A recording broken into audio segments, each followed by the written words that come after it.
क्या आपने कभी सोचा है कि भगवान शिव, जो कैलाश पर्वत की बर्फीली चोटियों पर समाधि में लीन रहते हैं, उन्होंने सृष्टि बनाई, उन्होंने संहार किया और वे ही जगत के परम सत्य हैं। पर जब धर्म संकट में हो और ज्ञान की दुनिया को असली गुरु की आवश्यकता हो, तो कौन स्वरूप प्रकट होता है? क्या हो अगर आपको पता चले कि जिसे आप देवों का राजा समझ रहे हैं, वो दरअसल स्वयं महाकाल है, जो आपकी भक्ति, आपके विश्वास और आपकी निष्ठा को परख रहे हैं। मिलिए स्वयं शिव के सुरेश्वर अवतार से, देवों के गुरु के अद्भुत रूप से, जहां परीक्षा है, रहस्य है और है अमर भक्ति की यशोगाथा। तो चलिए खोलते हैं इस रहस्यमय कथा के पन्ने और जानते हैं कि कैसे एक बालक की भक्ति ने देवलोक में तहलका मचा दिया। कहानी है उपमन्यु की, जिसने अपनी अटूट भक्ति से न सिर्फ देवताओं को चौंका दिया, बल्कि स्वयं महादेव को भी उसकी परीक्षा लेने पर मजबूर कर दिया। बहुत पुराने समय की बात है, जब धरती पर देवता मनुष्यों के बीच विचरण करते थे, जब ऋषि मुनियों की तपस्या से पूरी सृष्टि कांपती थी। हिमालय पर्वत की हरी भरी तलहटी में, जहां महर्षि वशिष्ठ का आश्रम था, यहाँ भारत के सबसे महान ऋषि रहते थे। वही वशिष्ठ जो भगवान राम के गुरु थे, जिनके ज्ञान की गहराई अथाह थी। इस आश्रम में दसियों शिष्य शिक्षा ग्रहण करते थे। कोई धनुर्विद्या सीखता, कोई वेद पढ़ता, कोई तपस्या करता। लेकिन इन सब शिष्यों के बीच एक बालक था जो कुछ अलग था, उपमन्यु। उपमन्यु की आंखों में एक अजीब सी चमक थी।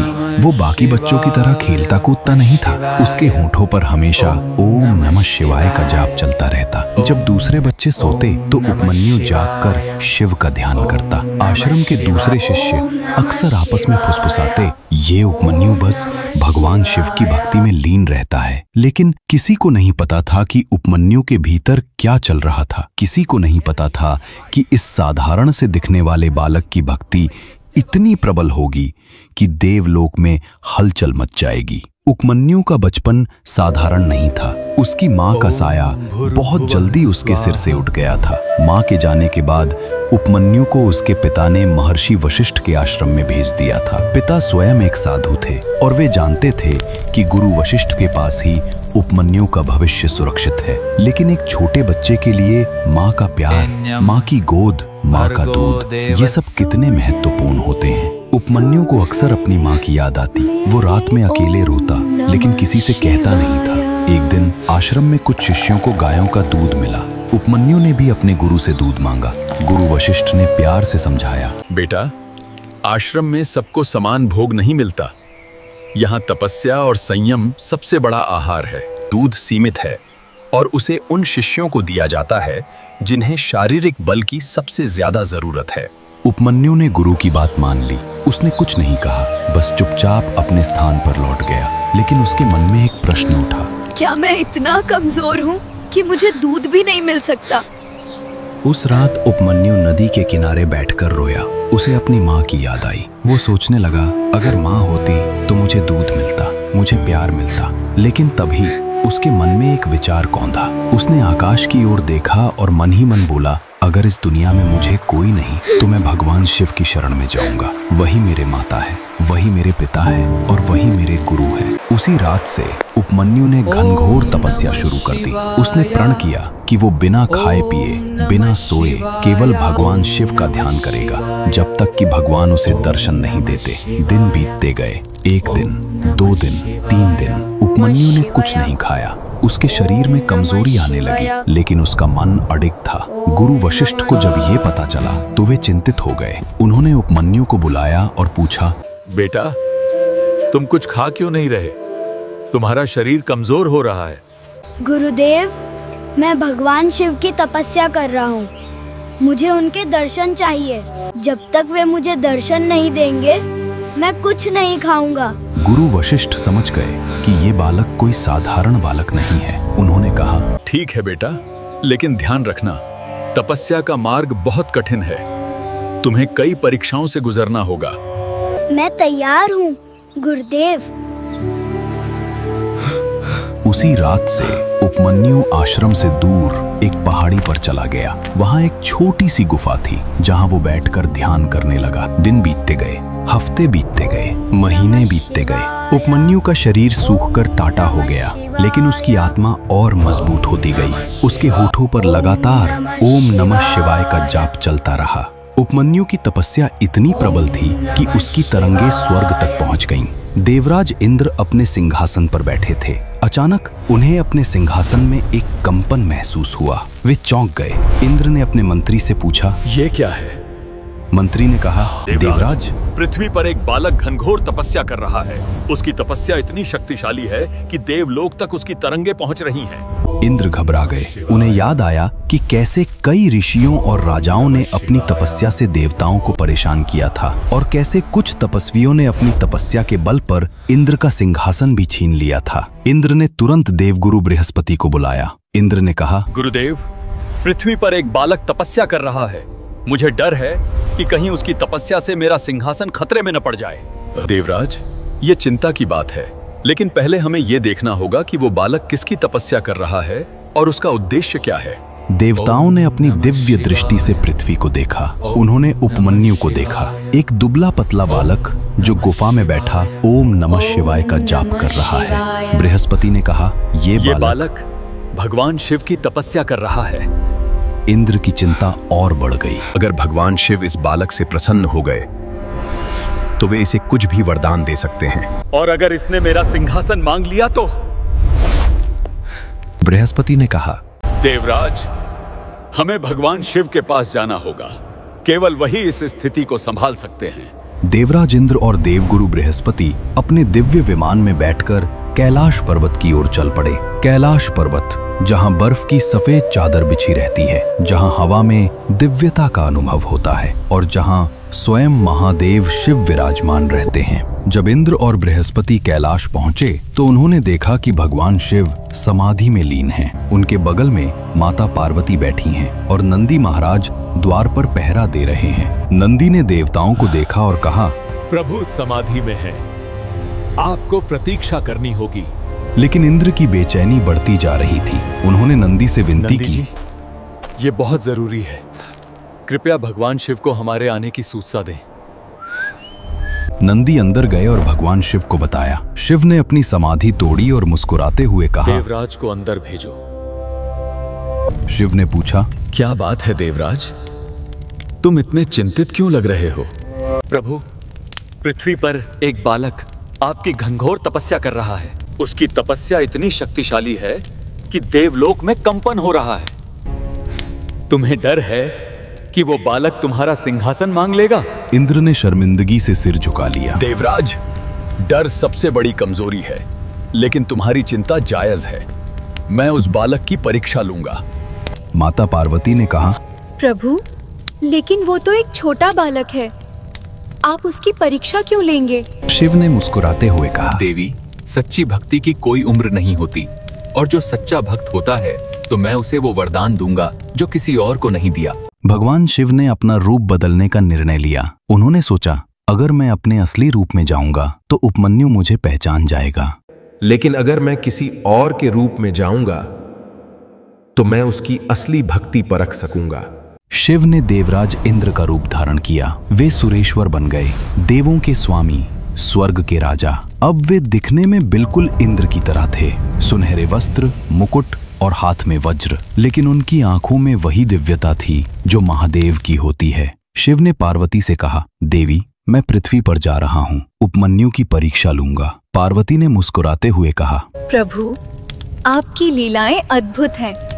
जाइए और उस बालक को आशीर्वाद दीजिए। उपमन्यु अभी भी अपनी गुफा में तपस्या कर रहा था। उसकी आंखें बंद थीं, लेकिन उसका मन भगवान शिव में लीन था। अचानक एक तेज रोशनी गुफा में फैल गई। उपमन्यु ने आंखें खोली और देखा कि उसके सामने देवराज इंद्र खड़े हैं। उपमन्यु चौंक गया। उसने तुरंत सिर झुकाया और कहा, आप कौन हैं? सुरेश्वर ने गंभीर आवाज में कहा, मैं देवराज इंद्र हूँ, स्वर्ग का राजा, देवताओं का स्वामी। मैं तुम्हारी तपस्या देख रहा था। उपमन्यु ने विनम्रता से कहा, देवराज, मैं धन्य हो गया, लेकिन मैं आपकी नहीं, भगवान शिव की तपस्या कर रहा हूँ। सुरेश्वर ने मुस्कुराते हुए कहा, मैं जानता हूँ, लेकिन मुझे तुमसे एक सवाल पूछना है। तुम भगवान शिव की तपस्या क्यों कर रहे हो?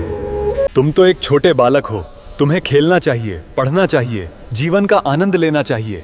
ये तपस्या तुम्हारी उम्र के लिए नहीं है। उपमन्यु ने दृढ़ता से कहा, देवराज, भक्ति की कोई उम्र नहीं होती। मैं भगवान शिव से प्रेम करता हूँ और मुझे उनके दर्शन चाहिए। मेरे लिए उनके दर्शन से बड़ा कोई आनंद नहीं है। लेकिन भगवान शिव तो भोलेनाथ हैं। वे तो भस्म लगाते हैं, नागों को पहनते हैं और शमशान में रहते हैं। उनमें ऐसा क्या है जो तुम्हें इतना आकर्षित करता है? उपमन्यु की आंखों में आंसू आ गए। उसने कहा, देवराज, भगवान शिव केवल भस्म और नाग नहीं हैं। वे करुणा के सागर हैं। वे भक्तों के रक्षक हैं। वे अन्याय के विनाशक हैं। उनकी सादगी में ही उनकी महानता है। मैं उन्हीं का भक्त हूँ और मैं उन्हीं की तपस्या करूँगा। सुरेश्वर ने मन ही मन मुस्कुराया। उन्हें पता चल गया था कि ये बालक साधारण नहीं है, लेकिन परीक्षा अभी शुरू ही हुई थी। अगले दिन सुरेश्वर फिर से उपमन्यु के पास आए। इस बार उनके हाथ में एक सुंदर थाली थी जिसमें स्वादिष्ट भोजन, मिठाइयाँ और दूध रखा हुआ था। सुरेश्वर ने कहा, उपमन्यु, तुम कई दिनों से भूखे हो। ये भोजन लो और खा लो। उपमन्यु ने भोजन को देखा। उसे भूख भी लगी थी और दूध को देखकर उसे अपनी माँ की याद आ गई, लेकिन उसने मन को कड़ा किया। उपमन्यु ने कहा, देवराज, मैं तब तक कुछ नहीं खाऊंगा जब तक भगवान शिव मुझे दर्शन नहीं देंगे। ये मेरा प्रण है। सुरेश्वर ने कहा, लेकिन तुम्हारा शरीर इतना कमजोर हो गया है कि तुम किसी भी दिन गिर सकते हो। उपमन्यु ने मुस्कुराते हुए कहा, अगर मेरी मृत्यु भगवान शिव के ध्यान में होती है तो वो मृत्यु नहीं, मोक्ष है। सुरेश्वर को उपमन्यु की दृढ़ता पर आश्चर्य हुआ। उन्होंने भोजन वापस ले लिया और चले गए। तीसरे दिन सुरेश्वर फिर आए। इस बार उनके चेहरे पर गंभीरता थी। सुरेश्वर ने कहा, उपमन्यु, मैं तुम्हें एक सच्चाई बताने आया हूँ। भगवान शिव कोई महान देवता नहीं है। वे तो शमशान में रहते हैं, भूत प्रेतों के साथ नाचते हैं। उनके पास ना धन है, ना वैभव, ना सुंदर वस्त्र। तुम उनकी तपस्या क्यों कर रहे हो? देखो, मैं देवराज इंद्र हूँ। मेरे पास अमरावती है, मेरे पास ऐरावत है, मेरे पास अप्सराएं हैं। अगर तुम मेरी तपस्या करोगे तो मैं तुम्हें वो सब दूंगा जो तुम चाहते हो। धन, वैभव, सुख, ऐश्वर्य। उपमन्यु, तुम भगवान शिव को छोड़ दो और मेरी शरण में आ जाओ। ये सुनकर उपमन्यु के मन में क्रोध आ गया। उसकी आंखों में आग जल उठी। वो खड़ा हो गया और ऊंची आवाज में बोला, देवराज इंद्र, आप चाहे जो कहें, लेकिन भगवान शिव की निंदा मैं बर्दाश्त नहीं करूंगा। वे भले ही शमशान में रहते हों, लेकिन वे त्रिलोकपति हैं। वे भले ही भस्म लगाते हों, लेकिन वे कल्याणकारी हैं। वे भले ही सादा जीवन जीते हों, लेकिन वे समस्त सृष्टि के स्वामी हैं। और आप मुझे धन, वैभव, सुख की बात करते हैं? मुझे ये सब नहीं चाहिए। मुझे केवल भगवान शिव के दर्शन चाहिए। मैं आपकी शरण में नहीं आऊंगा। मैं केवल शिव का भक्त हूँ और शिव का ही भक्त रहूंगा। उपमन्यु के तेज जवाब के बाद सुरेश्वर वहां से चले गए, लेकिन वे जानते थे कि अभी परीक्षा पूरी नहीं हुई है। सच्ची भक्ति को और गहराई से परखना जरूरी था। कुछ दिन बीत गए। उपमन्यु की तपस्या और गहन होती गई, लेकिन उसकी आत्मा में वही तेज था। एक रात जब अंधेरा सब कुछ निगल रहा था और केवल चांद की रोशनी गुफा में आ रही थी, तभी सुरेश्वर फिर से प्रकट हुए। लेकिन इस बार उनका रूप अलग था। वे एक बूढ़े ऋषि की तरह दिख रहे थे। बूढ़े ऋषि ने कहा, बेटा उपमन्यु, मैं यहाँ से गुजर रहा था और तुम्हारी तपस्या देखी। मुझे तुमसे कुछ कहना है। उपमन्यु ने आंखें खोली और विनम्रता से कहा, कहिए ऋषिवर। बूढ़े ऋषि ने कहा, बेटा, मैं तुम्हें एक सच्चाई बताना चाहता हूँ। भगवान शिव बहुत व्यस्त हैं। वे पूरी सृष्टि के पालनहार हैं। उनके पास करोड़ों भक्त हैं। तुम सोचते हो कि वे एक छोटे से बालक की तपस्या पर ध्यान देंगे? शायद वे तुम्हारी तपस्या देख भी नहीं रहे हैं। ये सुनकर उपमन्यु के मन में पहली बार संदेह का एक छोटा सा बीज अंकुरित हुआ। उसने सोचा, क्या सच में भगवान मुझे नहीं देख रहे?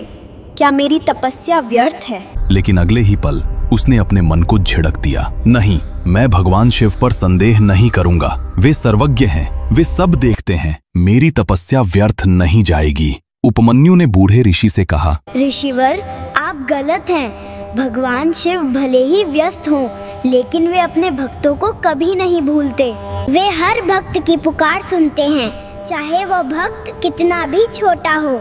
मुझे पूरा विश्वास है कि भगवान मुझे देख रहे हैं और सही समय पर वे मुझे दर्शन देंगे। बूढ़े ऋषि ने मुस्कुराते हुए कहा, तुम्हारा विश्वास अटूट है बेटा, ये बहुत अच्छी बात है।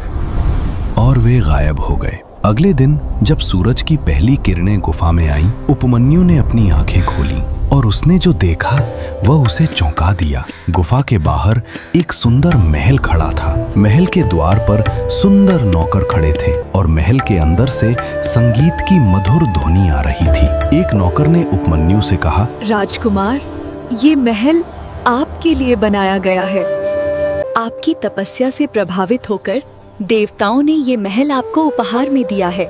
आइए, अंदर आइए और आराम की। उपमन्यु ने महल को देखा। वो बहुत सुंदर था और उसे लुभाने वाला भी, लेकिन उपमन्यु समझ गया कि ये माया है। उपमन्यु ने आंखें बंद कर लीं और कहा, ये सब माया है, ये सब मुझे भटकाने के लिए है। उपमन्यु ने फिर से ओम नमः शिवाय का जाप शुरू कर दिया और जैसे ही उसने जाप शुरू किया वो महल गायब हो गया। सब कुछ वैसा ही हो गया जैसा पहले था। अब तक उपमन्यु ने 5 परीक्षाएं पास कर ली थीं, लेकिन भगवान शिव जानते थे कि अंतिम परीक्षा सबसे कठिन होनी चाहिए। एक रात घनघोर अंधेरे में उपमन्यु की गुफा के बाहर एक भयानक आवाज गूंजी। उपमन्यु ने आंखें खोली और देखा कि गुफा के बाहर एक विशाल भयंकर राक्षस खड़ा है। राक्षस की आंखें लाल थीं, उसके दांत नुकीले थे और उसके हाथों में एक बड़ी गदा थी। राक्षस ने गरजते हुए कहा, उपमन्यु, तुमने इस जंगल में तपस्या करके मेरी नींद हराम कर दी है। अब मैं तुम्हें मार डालूंगा।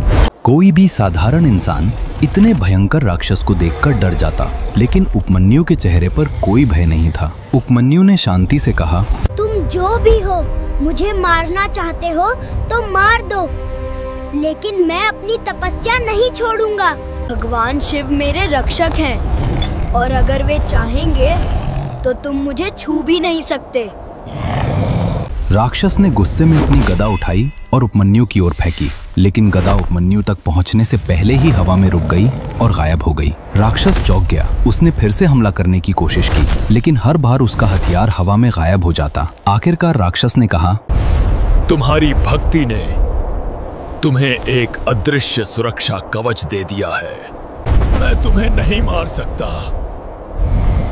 और वो राक्षस भी गायब हो गया। उपमन्यु समझ गया कि ये भी एक परीक्षा थी। उसने मुस्कुराते हुए फिर से अपना ध्यान शुरू कर दिया। उपमन्यु ने सभी परीक्षाएं पास कर ली थी। अब समय आ गया था भगवान शिव के असली दर्शन का। अगली सुबह जब सूरज उग रहा था, अचानक गुफा में एक तेज दिव्य प्रकाश फैल गया और जब उपमन्यु ने आंखें खोली तो उसके सामने भगवान शिव खड़े थे, अपने पूर्ण दिव्य रूप में। उनके माथे पर तीसरा नेत्र था, जटाओं से गंगा बह रही थी, गले में नागराज वासुकी लिपटे हुए थे, हाथ में त्रिशूल था और उनका चेहरा करुणा से भरा हुआ था। उपमन्यु को विश्वास नहीं हो रहा था। उसकी आंखों में आंसू आ गए। वो तुरंत उठा और भगवान शिव के चरणों में गिर पड़ा और उपमन्यु रोते हुए बोला, प्रभु, आप आ गए। मेरी तपस्या सफल हो गई। भगवान शिव ने मुस्कुराते हुए कहा, उठो वत्स, तुमने बहुत अच्छी तपस्या की है। उपमन्यु ने कांपते हुए कहा, प्रभु, मैं इस योग्य नहीं हूँ कि आपके दर्शन करूं। मैं तो एक साधारण बालक हूँ। शिव ने कहा, भक्ति में कोई छोटा बड़ा नहीं होता वत्स, तुम्हारी भक्ति सच्ची है और यही सबसे बड़ी बात है। उपमन्यु ने कहा, प्रभु, मुझे एक बात समझ नहीं आई। इन दिनों में मेरे पास कई बार देवराज इंद्र आए, एक बूढ़े ऋषि आए, राक्षस आया। क्या ये सब वास्तविक था? भगवान शिव ने हंसते हुए कहा, वत्स, वो सब मैं ही था। मैंने सुरेश्वर देवराज इंद्र का रूप धारण किया था। मैंने ही बूढ़े ऋषि का रूप लिया था। मैंने ही राक्षस का रूप लिया था। मैं तुम्हारी परीक्षा ले रहा था। उपमन्यु हैरान रह गया। लेकिन प्रभु, आपने मेरी परीक्षा क्यों ली? शिव ने समझाया, वत्स, सच्ची भक्ति को परीक्षाओं से गुजरना पड़ता है। बिना परीक्षा के भक्ति की गहराई का पता नहीं चलता। तुमने हर परीक्षा में अपनी निष्ठा दिखाई। तुमने लालच का विरोध किया, तुमने माया को ठुकराया, तुमने डर को हराया, और सबसे बढ़कर बात, तुमने मेरी निंदा सुनकर भी मेरा साथ नहीं छोड़ा। उपमन्यु को अब सब समझ आ गया। उसने कहा, तो देवराज इंद्र वास्तव में आपकी परीक्षा का एक रूप थे। इसीलिए इस अवतार को सुरेश्वर अवतार कहा जाता है। बिल्कुल सही वत्स। सुरेश्वर का अर्थ है देवों के स्वामी। मैंने देवों के स्वामी का रूप धारण करके तुम्हारी भक्ति परखी।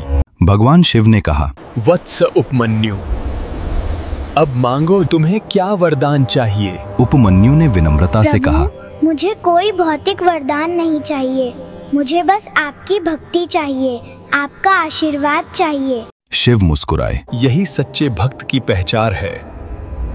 लेकिन फिर भी मैं तुम्हें वरदान देता हूँ। शिव ने अपना हाथ उपमन्यु के सिर पर रखा। उसी क्षण एक दिव्य शक्ति उपमन्यु के शरीर में प्रवेश कर गई। शिव ने कहा, तुम्हारी कहानी युगों युगों तक याद की जाएगी। जो भी तुम्हारी कहानी सुनेगा उसे भक्ति और समर्पण की प्रेरणा मिलेगी। उपमन्यु की आंखों से खुशी के आंसू बह रहे थे। उसने कहा, प्रभु, आपकी कृपा अपार है, मैं जीवन भर आपका आभारी रहूंगा। जब भगवान शिव उपमन्यु को वरदान दे रहे थे, उस समय कैलाश पर्वत पर देवराज इंद्र और देवगुरु बृहस्पति प्रतीक्षा कर रहे थे। अचानक एक दिव्य संदेश उन तक पहुंचा। भगवान शिव ने उन्हें बताया कि उपमन्यु ने सभी परीक्षाएं पास कर ली हैं। इंद्र को बहुत खुशी हुई। उन्होंने कहा, यह बालक वाकई महान है, उसकी भक्ति अटूट है। बृहस्पति ने कहा, देवराज, अब आपको डरने की जरूरत नहीं। ये बालक आपका सिंहासन नहीं छीनेगा। मैं गलत था, मुझे डरना नहीं चाहिए था। सच्चे भक्त कभी किसी का बुरा नहीं चाहते। कुछ दिनों बाद उपमन्यु अपने गुरु वशिष्ठ के आश्रम लौट आया, लेकिन अब वो वही साधारण बालक नहीं था। उसके चेहरे पर एक दिव्य तेज था। उसकी आंखों में ज्ञान की गहराई थी। जब गुरु वशिष्ठ ने उपमन्यु को देखा तो वे तुरंत समझ गए कि कुछ असाधारण हुआ है। वशिष्ठ ने पूछा, उपमन्यु, तुम्हारे साथ क्या हुआ? तुम बदल गए हो। उपमन्यु ने पूरी कहानी सुनाई, कैसे उसने तपस्या की, कैसे भगवान शिव ने सुरेश्वर रूप में उसकी परीक्षा ली और कैसे उन्होंने उसे वरदान दिए। गुरु वशिष्ठ की आंखों में आंसू आ गए। उन्होंने उपमन्यु को गले लगाया और कहा, बेटा, तुम धन्य हो। तुमने वो हासिल किया जो बड़े बड़े ऋषि भी नहीं हासिल कर पाते। आश्रम के सभी शिष्य उपमन्यु से मिलने आए। उन्होंने उसकी कहानी सुनी और प्रेरणा ली। उपमन्यु बड़ा होकर एक महान गुरु बना। उसने हजारों शिष्यों को शिक्षा दी। उसने उन्हें वेद, शास्त्र, योग और सबसे बढ़कर भक्ति की शिक्षा दी। उपमन्यु हमेशा मुस्कुराकर कहता, सच्चे दिल से पुकारो तो भगवान शिव जरूर आते हैं। तो ये थी भगवान शिव के सुरेश्वर अवतार की रहस्यमयी और प्रेरक कहानी। क्या आपको ये कहानी पसंद आई? क्या उपमन्यु की भक्ति ने आपको प्रेरित किया? और क्या भगवान शिव की परीक्षा ने आपको कुछ सिखाया? अगर हाँ, तो कृपया इस वीडियो को लाइक करना ना भूलें। और आपने अभी तक हमारे चैनल को सब्सक्राइब नहीं किया है तो अभी कर लीजिए और घंटी के बटन को भी दबा दीजिए। इस कहानी को अपने परिवार और दोस्तों के साथ शेयर कीजिए, जरूर कीजिए। कमेंट सेक्शन में बताइए आगे किस अवतार की कहानी सुनना चाहेंगे। तो मिलते हैं अगली दिव्य कहानी के साथ। तब तक के लिए हर हर महादेव, जय महाकाल।